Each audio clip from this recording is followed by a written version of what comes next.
Alright, we got a question here. It says correcting a bottomed out sight, which means most all sights have quite a bit of adjustment, and most all manufacturers take that into consideration so that you have enough room, depending on your peep height and your center shot, so that you can adjust it left, right, up, and down. But we've all had a sight sometime or another that you put on there and it's all the way bottomed out and you just run out of room, and you have to either flip the bracket, or there's a lot of things that you can do. But one thing that you should look at is reevaluate how you're anchoring and how your bow is set up before you do some radical moves on your sight.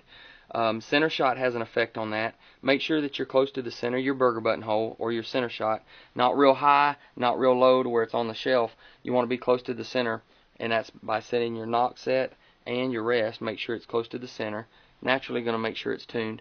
And then the biggest thing that affects where your sight lays is the peep height in relationship to your knock set, or your knocking point. So peep heights are not the same on every bow. Say you have one bow that's 10 years old and your peep height is 4.5, and then you get a newer bow that's shorter axle to axle and it's 6 inches, and you're scratching your head wondering why. It's because when you come to full draw on a shorter axle to axle bow, the apex of the string is a lot tighter, real tight.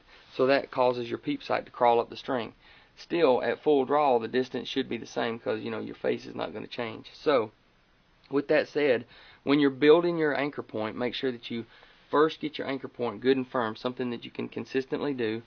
And then you want to go corner of your mouth, which, if you use a kisser button, is easy to find. And then tip of your nose, put your tip of your nose on the string, and then your peep sight. Peep sight is the last thing in your anchor point that you should build. The first thing should be where you anchor your hand. Everything as far as that goes is going to make your sight well within its adjustment. If your sight is too high, that means your peep's too high. If it's too low, your peep could be really, really low and you're anchoring close to your eye, almost looking down the arrow. So make sure that you build your anchor point correctly, and your sight should be well within its adjustment range.